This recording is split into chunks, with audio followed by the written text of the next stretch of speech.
को स्ट्रेस है? समटाइम्स। अम्मी को बहुत गुस्सा है या अम्मी को स्ट्रेस है?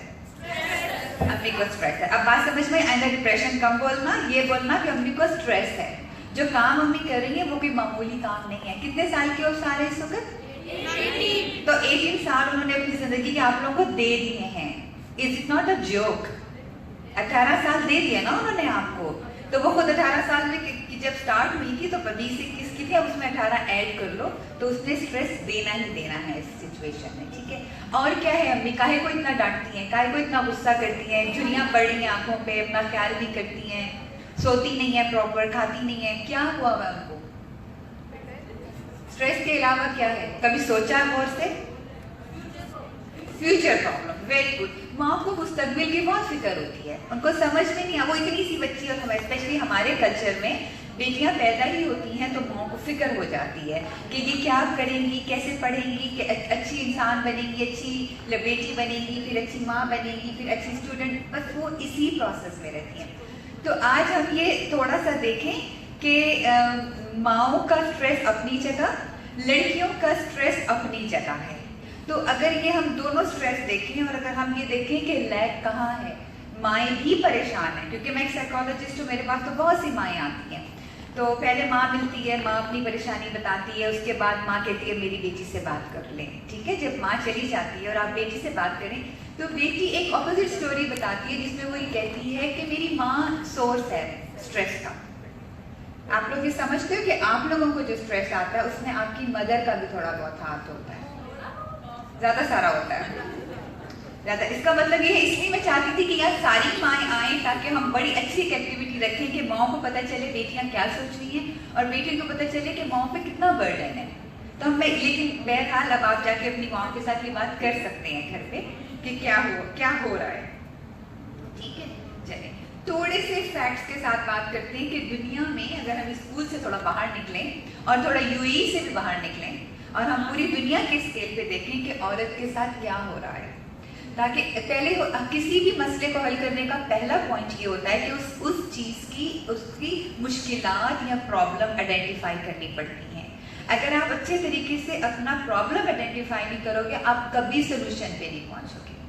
अगर मैं आपको कह रही हूँ कि आपको क्या लगता है कि अभी को क्या प्रॉब्लम है, तो आप मुख्तलिफ चीज़ें बता रहे हो, आपने सोचा नहीं। आप 2 सेकंड ले सकते थे, आप 2 सेकंड लेके सोचो। और जो हमारी खवातीन बैठी हैं अगर वो अपने माजी में जाएं और देखें कि उनकी माँ को क्या स्ट्रेस था, तो थोड़ी देर अगर हम सोचें तो पहले आपको आइडेंटिफाई करना चाहिए। तो पहले हम थोड़ा सा आइडेंटिफाई करते हैं कि इस वक्त क्योंकि कल वुमेंस डे है, ये वुमेंस इंटरनेशनल डे है, सारी जगह आप लोग एक दूसरे को चॉकलेट और वो इमोजीज वाले हार्ट्स भेज रहे हो और पिक्चर्स भेज रहे हो, women is doing this, women is doing this, but what is going on actually in the women's world और इंटरनेशनली। तो जब हम ये देख रहे हैं तो हम ये सोचते हैं कि पूरी दुनिया में, अब तो औरतें बहुत काम करती हैं ना हर जगह पर, ये जो टीचर्स बैठी हैं ये सब वर्किंग वुमेन्स है ना यहाँ पर, सारी दुनिया में सीईओ से लेके कहीं तक भी वुमेन की जो इनकम है वो मर्द के मुकाबले में बहुत कम है अराउंड द वर्ल्ड। आप अमेरिका ले लें, आप यूके ले लें, कहीं पर भी ले लें, एक बहुत गहरा एक फर्क है आप लोगों। तो आप लोग कल को कैरियर में आने वाले हो, ये बातें आप लोगों के लिए बहुत इंपॉर्टेंट है। ये छोटे छोटे पॉइंट्स हैं, आपको कैरियर ओरिएंटेशन में, अभी आपने कैरियर पे बात की थी सारी, तो आपको बहुत फायदा होगा। फिर इसके अलावा हम ये देखते हैं कि औरतें प्रॉपर्टी बहुत कम ऑन करती हैं मर्द के मुकाबले में, बहुत ही कम है। अगर आप अपनी अम्मी के नाम की प्रॉपर्टी देखें और अपने अब्बू और चचा और ताया और भाइयों के नाम की प्रॉपर्टी देखें तो औरत का रेशो प्रॉपर्टी में बहुत कम है। हमारे दीन ने नहीं रोका हमें औरत के नाम कोई प्रॉपर्टी ना हो, लेकिन औरत के नाम प्रॉपर्टी बहुत कम है। फिर अगर हम ये देखते हैं कि अगर स्कॉलरशिप्स मिलते हैं, मैं रेशो पूरी दुनिया की बात कर रही हूँ इस वक्त, मेरा जो डेटा, मैं पाकिस्तान की बात नहीं करी, जब स्कॉलरशिप अनाउंस होते हैं तो औरतों की, लड़कियों की रेशियो बहुत कम है वहाँ पर। लेकिन जब मेंटल हेल्थ का प्रॉब्लम आता है तो माशाल्लाह हमारी जो सारी औरतें हैं दुनिया में वो 60% ज़्यादा मेंटल हेल्थ प्रॉब्लम में से गुजर रही हैं। अब आप सोचें कि कितनी रीजंस हैं जो कि औरत को यहाँ तक पहुँचा रही हैं, और औरतें जो हैं वो इस चीज़ का ख्याल भी नहीं करती और उनको अवेयर भी नहीं है कि हम किस चीज़ से गुजर रही हैं, हम किस तकलीफ से गुजर रही हैं। अच्छा, इसके अलावा अगर आप ये देखें कि औरतों की मेंटल हेल्थ में, जो कि लड़कियों की एज से स्टार्ट हो जाता है, जो कि टीन एज से स्टार्ट हो जाता है लड़कियों में, उसमें सबसे ज़्यादा एंग्जाइटी है, फोबिया है, टीन डिप्रेशन से फिर वो डिप्रेशन बढ़ जाता है, फिर पर्सनैलिटी डिसऑर्डर्स हैं, फिर सेल्फ स्टीम और कॉन्फिडेंस के प्रॉब्लम है। सब मेरे साथ यहाँ पर एग्री करो कि लड़कियों को, हम सबको ये मसले हैं ना, मुझे भी हैं ये वाले सब बहुत सारे मसले। और फिर हमारी जो माएँ हैं उनको हमसे ज़्यादा है। अब आप जाके माशाल्लाह स्कूलों में आते हो, कॉलेजों में आते हो, देखते हो आगे, आपको बहुत जगह महसूस होता होगा कि अम्मी यहाँ पे बहुत लो कॉन्फिडेंस का शिकार है। अगर अम्मी के पास थोड़ा सी और हिम्मत होती, थोड़ा सा और कॉन्फिडेंस होता, तो ये मेरी जो बात है ना, वो अम्मी आगे ऐसे पहुँच जाती है अब्बू तक कि ये बात वो मनवा के लेती। इसका मतलब ये कि जब अम्मी छोटी थी तो अम्मी के कॉन्फिडेंस पे काम नहीं किया गया। अम्मी के अंदर फियर है और उनके अंदर सेल्फ स्टीम की कमी है। तो जो आज की औरत है, जो अभी है, वो ये काम कर सकती है। वो माँ अपनी बेटी के कॉन्फिडेंस में बहुत ज़्यादा कंट्रीब्यूट कर सकती है। और यही बेटी अगर वो नोटिस करती है कि मेरी माँ के अंदर सेल्फ स्टीम और कॉन्फिडेंस की कमी है, तो वो बहुत ज़्यादा उसके अंदर ऐड कर सकती है, क्योंकि वो नई इंफॉर्मेशन दे रही है इस वक्त। जो प्लेटफॉर्म आपके पास है बच्चों, वो आपकी माओ के पास नहीं था। It's a reality. आपके हाथ में जो गैजेट पकड़ा हुआ है और जो आपके हाथ में ये छोटी सी स्क्रीन होती है, आप पूरी दुनिया से कनेक्ट करते हो। हम नहीं करते थे। हमें लाइब्रेरियों में धक्के खाने पड़ते थे, एक किताब के लिए लड़ना पड़ता था दूसरे बंदे से, और तब जाके हमें इंफॉर्मेशन या नॉलेज मिलती थी। तो अगर आपके पास नॉलेज बहुत ज़्यादा है, एक्सेसिबल है नॉलेज, तो फिर कॉन्फिडेंस लेवल में, डिसीजन मेकिंग में फिर क्या प्रॉब्लम है? फिर हमारी टीन लड़कियां जो हैं, जो हमारी टीन गर्ल्स हैं, वो इस कदर सिवियर प्रॉब्लम्स का शिकार क्यों है? अब आप लोग मुझे यहाँ सारी बैठी हुई 40-50 लड़कियाँ जो हो वो कहोगी कि नहीं आप गलत कह रही हैं, ऐसा कुछ नहीं है। लेकिन बेटे मेरे पास तो पूरा डेटा है। यूएई में काम कर रही हूँ मैं इतने सालों से, मैंने अमेरिका में इतने साल काम किया है, और मैंने तो बहुत ज़्यादा परेशान कुछ सिचुएशन देखी है बच्चियों में। मैं आपसे वो नंबर नहीं शेयर करना चाहती, मैं नहीं चाहती आप हम वुमेन इंटरनेशनल डे पे कोई डिप्रेसिव नंबर्स पे बात करें। लेकिन अगर हम अपने आप को अकेला बैठें, आप अकेले बैठते हो जब, और जब आप अपने बारे में सोचते हो, तो कोई परेशान कुछ सोचें, लेस मोटिवेशन फील होती है? होती है ना? कन्फ्यूजन, क्या होगा, क्या करेंगे? हमारे यहाँ तो शादियों का भी बड़ा मसला चल जाता है। जैसे छोटी लड़कियाँ हमारी टीन होती हैं तो हमारी अम्मियाँ जो हैं वो ऐसी गुफ्तगू भी शुरू कर देती हैं, तो हमें समझ नहीं आता ये कैरियर बन रहा है, ये शादी हो रही है, क्या होना है? हो रहा है ना सब कुछ, ठीक है।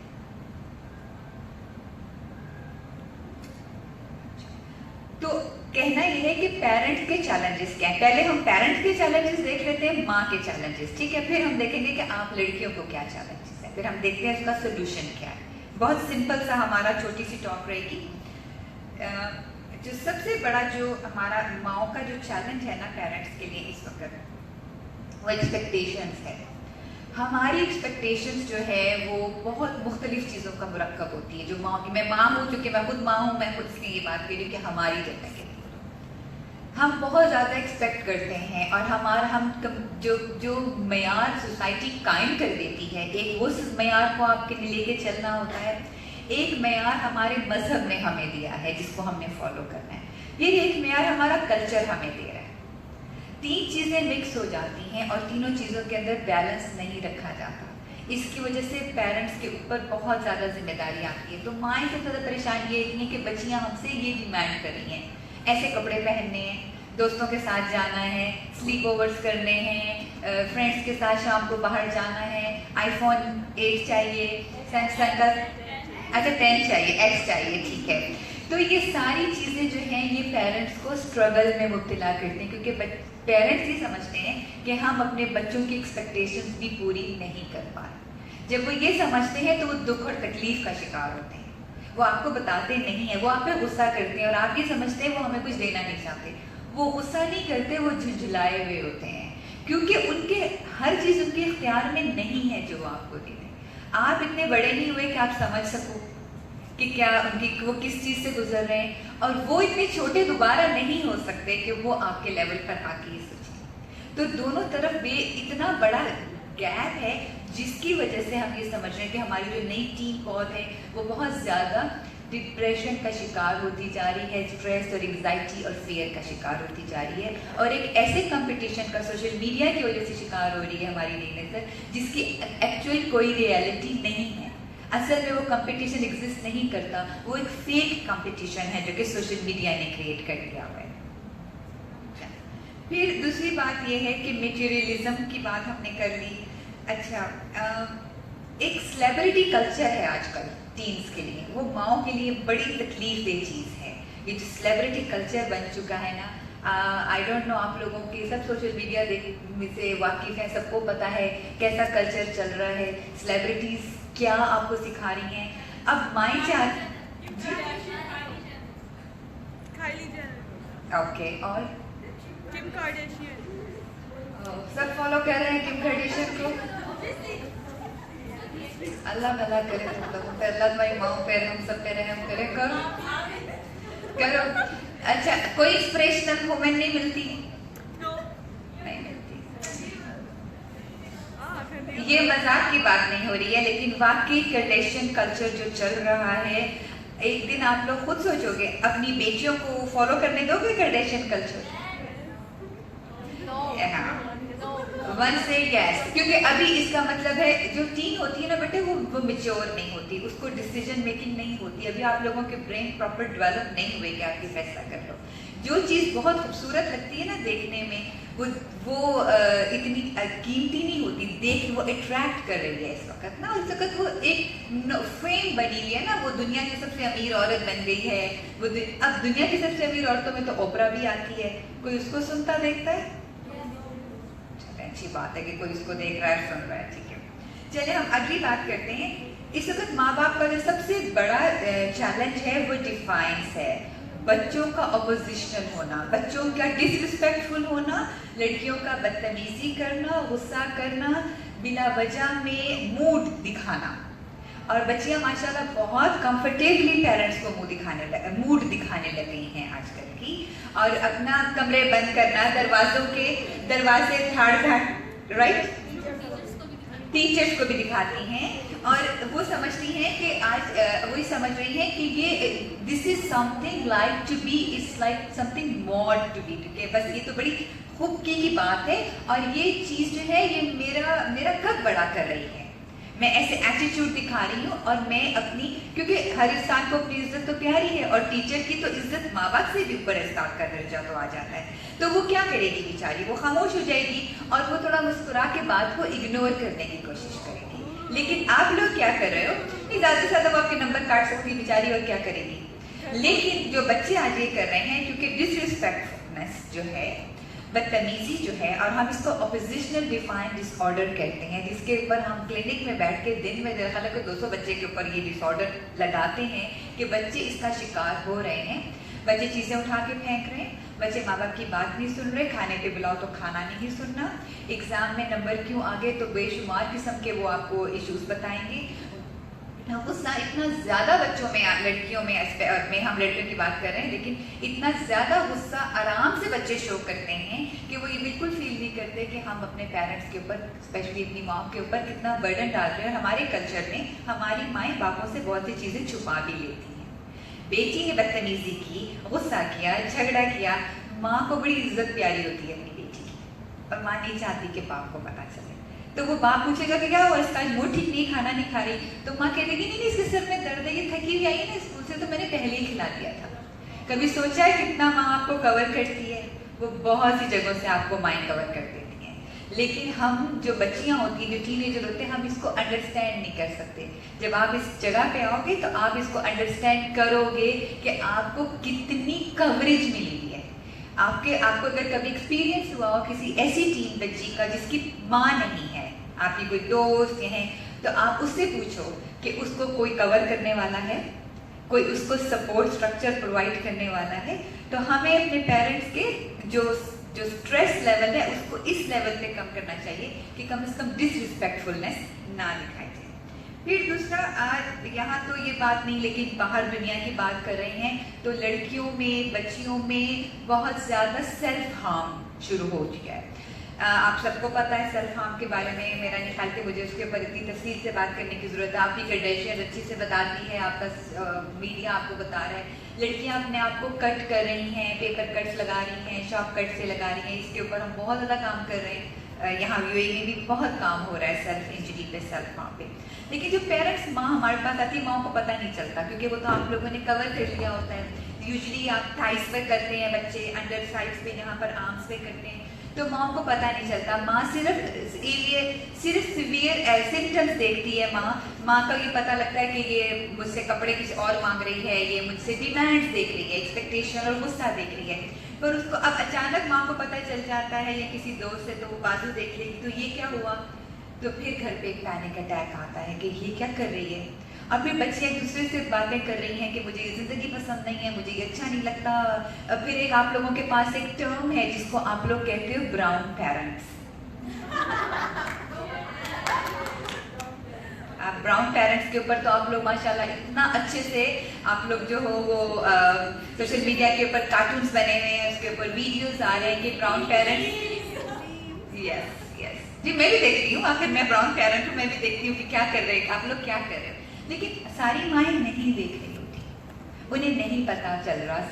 बहुत सी माएँ मसरूफ हैं, वो एक आपको नहीं पाल रही, वो बहुत जिम्मेदारियां निभा रही हैं, तो वो नहीं देख रही कि ब्राउन पेरेंटिंग के बारे में जो बातचीत हो रही है वो क्या हो रही है वहाँ पर।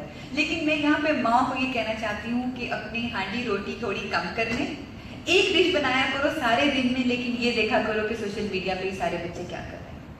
खिलाना अहम नहीं है इस वक्त, इनके पेट भरने छोड़ दें, इनके दिमाग भरें। कल को इन्हें कहीं कुछ लेके जाना है, कुछ करवाना है ना, ये पराठे के बगैर भी रह लेंगी। इनको इनके साथ इंटेलेक्चुअल टॉक्स में आए, इनके साथ 1-to-1 क्वालिटी टाइम गुजारें, इनके मसले सुने, ये क्या चाह रही हैं, ये क्या कह रही हैं। ये जो बाहर से इंफॉर्मेशन लेके आ रही है ना, वो खासी डेंजरस है इस वक्त, तो उसको फिल्टर होना चाहिए कहीं पर। वो घर पे फिल्टर नहीं हो रही, ये दरवाजों के बंद, ये फोन पे ही मल्टीप्लाई हो रही है।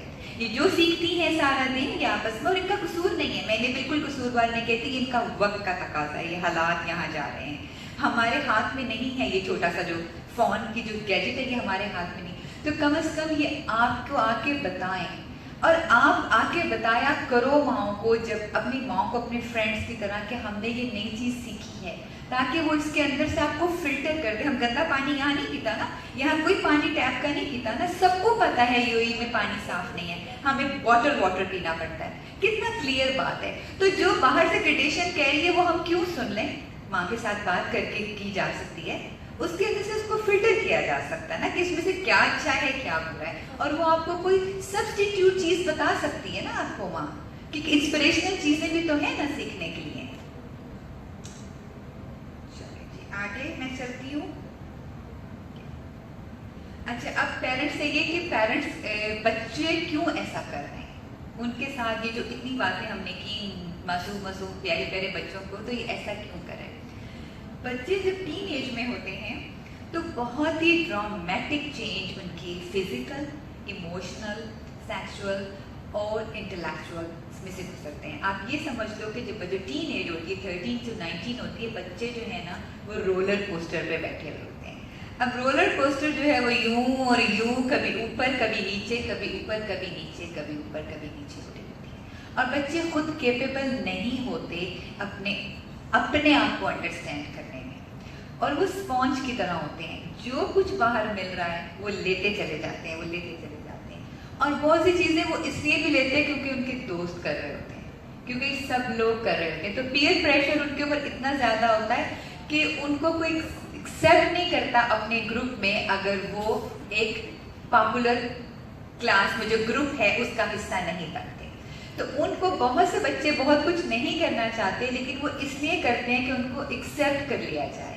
तो हम जब माँ बाप के तौर पर अपने बच्चों को उनसे सेपरेट करना चाहते हैं, तो वो हम उनको हंस की चाल नहीं चला सकते, हमें कहीं ना कहीं एक बीच की राह निकालनी पड़ेगी। हम ये घरों पे खुश होती हैं माएँ कि नहीं मेरी बेटी बाकी सबसे मुख्तलिफ है, नहीं, वो सिर्फ आपके सामने मुख्तलिफ शो कर रही है। जैसे ही वो घर से बाहर जाएगी, उस कल्चर में बैठेगी, अपने फ्रेंड्स में, अपने पीयर्स में बैठेगी, वो वैसे ही बिहेव करेगी जैसे उसके बाकी पीयर्स बिहेव कर रहे हैं।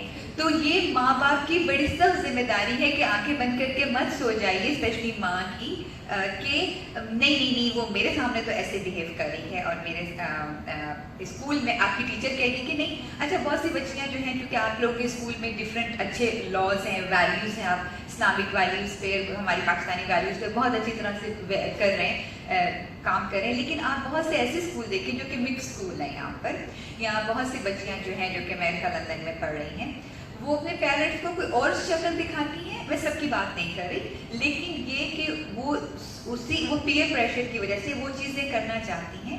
उसमें मैं ये भी नहीं कह रही कि वो गलत चीज़ें करना चाहती हैं। एक लड़की है, वो बाइकिंग करना चाहती है, ठीक है, फुटबॉल खेलना चाहती है, उसकी जो फैमिली का कल्चर है वो उसे एक्सेप्ट नहीं कर रहा, वो उसे सपोर्ट नहीं कर रहा कि मुझे फुटबॉल खेलना चाहिए कि नहीं खेलना चाहिए, कि जैसी ड्रेसिंग है। तो बीच में कोई राह है यहाँ पे। इस मिसाल के तौर पे बहुत सारी फुटबॉल ऑर्गेनाइजेशन टीम्स यहाँ हैं जो सिर्फ गर्ल्स की हैं। तो बजाय इसके कि मना कर दें पेरेंट्स फौरन, बीच की राह निकालनी आप पर भी जिम्मेदारी है, क्योंकि आप पढ़े लिखे हो माशाल्लाह, 12th ग्रेड में आ गए, और आपकी माओ की भी जिम्मेदारी है और टीचर्स की, कि बीच की राह निकालें। फिर बच्चे जो हैं इस वक्त इस एज में बहुत स्ट्रगल करते हैं बैलेंस के लिए। उन्हें खुद भी बैलेंस फील नहीं होता अपने आप के अंदर। वो फील करते हैं कि हम किसी दिन हाइपर हुए होते हैं, किसी दिन हम मूडी हुए होते हैं, किसी दिन हमने खाना नहीं खाना है, किसी दिन बहुत ज़्यादा खाना है, और किसी दिन बहुत ही ज़्यादा सोना है, और किसी दिन रात भर जागना है। तो बच्चे खुद भी बहुत इम्बैलेंस का शिकार होते हैं अपने टीन एज में, क्योंकि उनके हार्मोनल चेंजेस आ रहे हैं।